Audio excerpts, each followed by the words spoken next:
Well, holy smokes. It's that time of year again, isn't it? We made it. Spring has come. It's wild. So 2025 has been a consistent first 3 months, but also we've dealt with a lot. We've had a whole new change in presidency. We've had a whole new change in tariffs.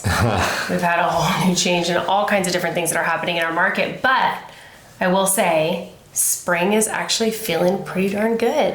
We're starting to get more listings. We're starting to get more buyers. People are coming up with very creative ways for lending. And so we've got some amazing lenders that are super creative and have really presented some great things to our buyers and also to our sellers so that we can negotiate for people. So ask us about those because we would love to share with you how we're making deals happen for people that maybe thought that couldn't work. But we are seeing definitely some movement. I mean, you just talked about something that just happened. What are we talking about? Multiple offers. We're back. Multiple offers. We are back. We are back. So we dealt with this a lot in 2020 to basically 2023, a lot of multiple offers. And 24, I don't know if we saw very many in 24. It didn't seem to be as much going through on multiple offers, and you didn't see it as much on the MLS either because we get a look at that data when we actually see something that comes in as something's closed. If it saw multiple offers, very few houses last year had multiples, and the spring has definitely increased seeing multiple offers on properties. I know I've written a couple offers and this year that didn't get accepted because of multiples. So yes. Yeah. You know, it just reminds me, this is kind of crazy. So Chad and I and our daughter Memphis, we were in the backyard probably about a week ago and just walking around the yard, kind of just checking out what's happened over the winter. And our tulips are coming up right now, which is like a month ahead of time. And do you know what happens when the tulips come up? Signs go in the yard. Signs go up. Way more listings. They come up at the same time. Yep. It's so weird. But really, I mean, the market, I'm already feeling that. Like the tulips are coming up and then real estate signs are coming up. People are wanting to know value of their homes. We've been running a lot of CMAs. That's been something that's, I even tell my team, I'm like running a couple CMAs today because people want to just know where they are. CMAs are comparable market analysis. So we do those kind of, we can do them a couple different ways. So we can run the numbers just to show you what the market says it's worth, but we also do it where we'll come to your home and actually give you like a secure number so you know exactly what your home is worth in today's market. Yeah, we're not just spitballing numbers. I mean, we're pulling from all the market comps, looking at things. If your house is maybe a little bit odd, we're pulling from maybe a little bit larger area. Yes. But we're getting down to a number that is a sellable actual number. Something that we would list it at and that would be very competitive in the marketplace. Yes. So even being low on inventory right now, what I'm telling most of my sellers and what I'm seeing in the market is listing your house where it says it should be listed. So we're kind of used to in the last few years is you list a house, but you give it a pretty good buffer to give enough room for your seller to net what they want to get out of the property. And I find that we're not doing that as much.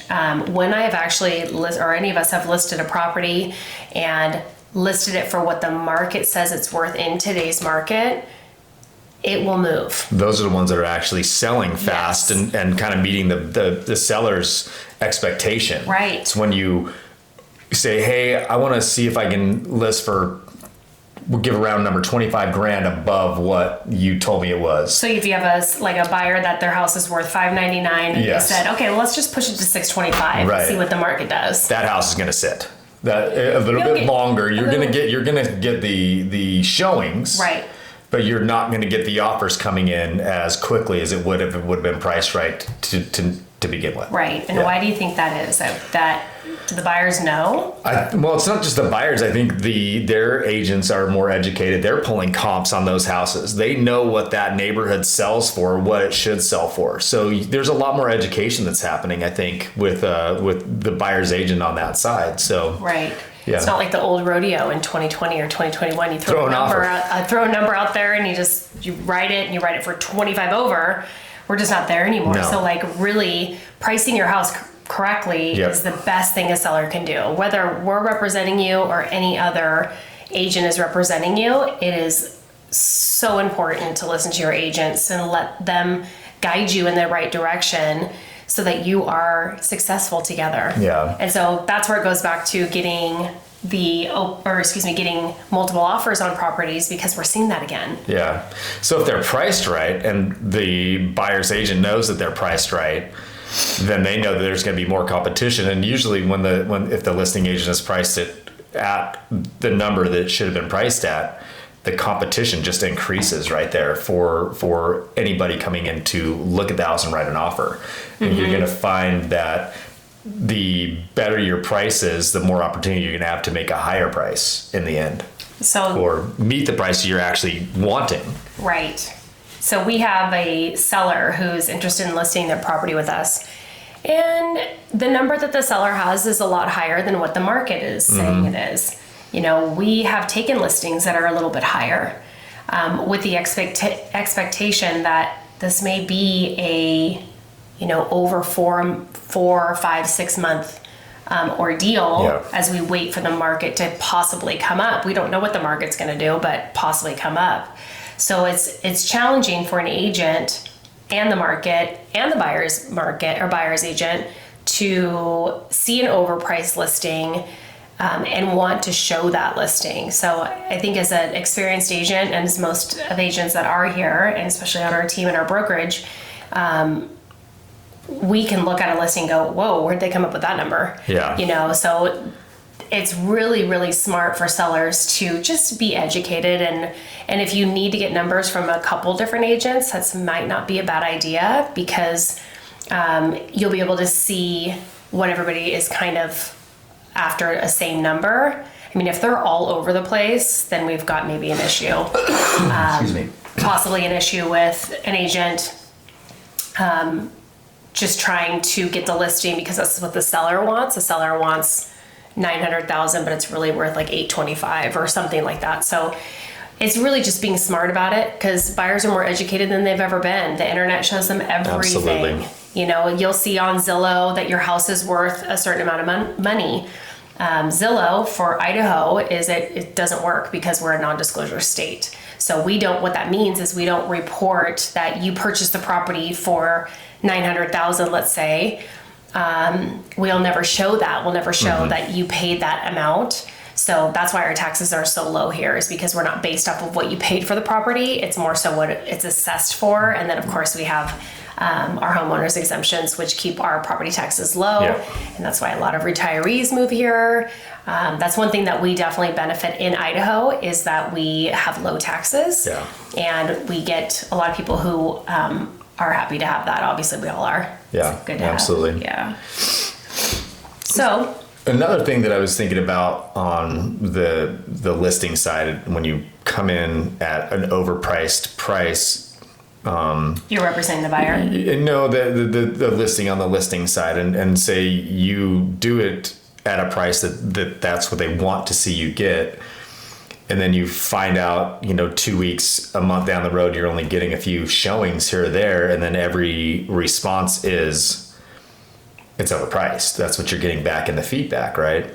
That you're kind of doing yourself a disservice, because that house, our median day on market is about 95. That if you were to price it correctly, the median day is 95, but anything that's good inventory doesn't sit for 95 days. That's the stuff that's moving quickly, the stuff that's selling in a week, same day, 2 weeks, 3 weeks, that it's done. And so when you overprice, you miss that window. There's about a 2 to 3 week window of when a new listing hits the market, that if it's not priced correctly, it gets passed over by all these very smart people and very smart agents that are representing their buyers too. And so I think as a seller, kind of take that heed that says, hey, if your agent has done all their research, done all of the market research for the price for this house, and you go, I want to get 50 more grand out of this thing, just be prepared for it to sit on the market for a little bit longer. And you're going to come back down to a price that is maybe a little bit lower than the price you would have got if you would have priced it right the first time, because now you have this old listing. You've been on the market for 90 days, 120 days. And so that's when you get the people that are the scavengers coming in and just lowballing offers. And now you're like, oh, I got to have this. It's your first offer. Yeah. And you're like, should I just take it? It's our first offer. It's our first offer, yeah. But if you would have priced it right. Right. If you would have priced it right, you're absolutely right. So if you would have priced it right, you probably would have got the buyer that you wanted at a decent price that's close to what you offered, if not full price. Yep. So, excuse me. So even the last month, we listed 2 different properties that both went into escrow under 30 days, and one sold for full price after 3 weeks of being on the market, and the other one sold very close to full price, about being 3 weeks on the market.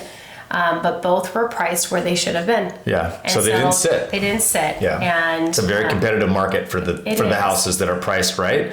Those houses go fast. The ones that are not priced right, they're going to sit for longer and longer and longer until you get a price that, or an offer that somebody's like, well, something must be wrong with this place, you know? And not only that, the market is, it depends on how you're being marketed too. So where, as a seller, you want to know where your house is being marketed, right? Yeah. So are you in the Coeur d'Alene Press? Are you in magazines? Are you all over the internet? So where are buyers really coming from? Are they coming from us as agents? Absolutely. Are they coming from the internet? More likely than not, that's the highest. So where is your agent marketing your property to make sure that it has full exposure? Are we using magazines? Depends on what type of property it is. But really, people are on the internet, and doing our open houses and doing our exposure with other agents.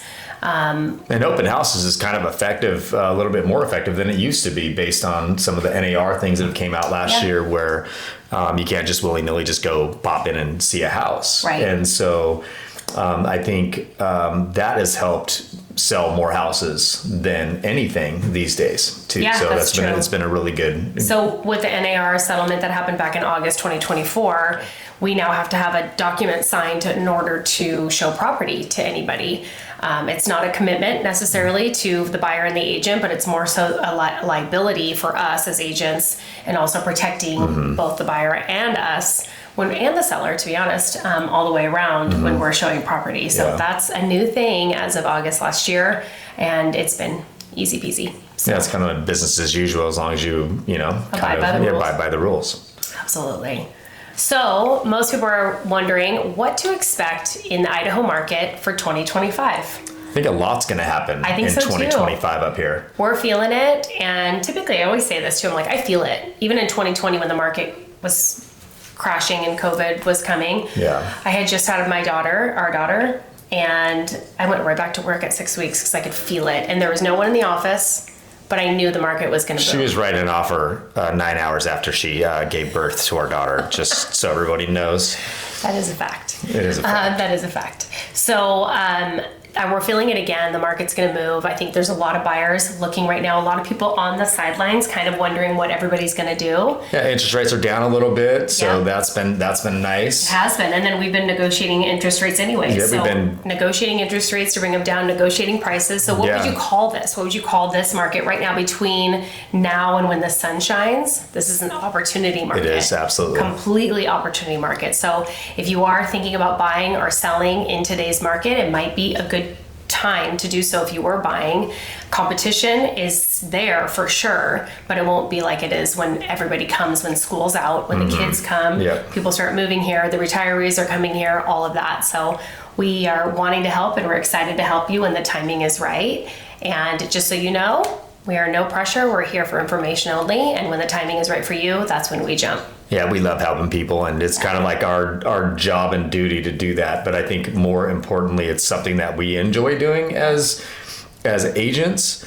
It's seeing our clients win and seeing our clients get what they want and how they want it. I think that's a big deal for me. Just making sure that we're doing right by our clients. And I think now, today, and especially in the spring, we are getting a little bit more listings. We're also getting more competition from the people coming from out of town. And so I think that's been a huge thing for us. Just watch how quickly good listings are coming off the market, going pending. We're starting to see stuff that hits the market and same day penned. Yes. And that was not happening in December. So No. this market is definitely the best time to buy, in my opinion, so that you get the most availability of homes and I wouldn't say the least, but the middle amount of competition. Right. And I think too, and just on our closeout, I'll tell you a quick story. So we had a listing and Chad did an open house on the listing. It was a brand new listing. And that weekend he held a Saturday just for 2 hours. And he had over 20 people through, and this is in the month of March. It was 20 groups, actually. It wasn't 20 people. It was 20 groups. So there's about 45 people through that weekend. That came through. Yeah. And we consider those showings. When people come and look at the property, that is a showing. Yep. So with 45 showings, that house is now pending, of course. But nonetheless, it was a great way to see like how many buyers are out there and how many people have their eye on the market. Yeah. I mean, when the sun shines, that's when most people start to feel like, I mean, even we were walking Tubbs Hill yesterday and I was like, I want to buy something right now. This is what makes me want to buy when the sun is shining. Yeah, we love this time of year. This do. is our favorite time of year. Coming out of winter, starting to see the trees blooming and the No more snow. tulips coming out of the ground. Yes. But just to get out and enjoy the time, and everybody else is doing the same thing. Absolutely. Thanks for stopping by with us and have a great day.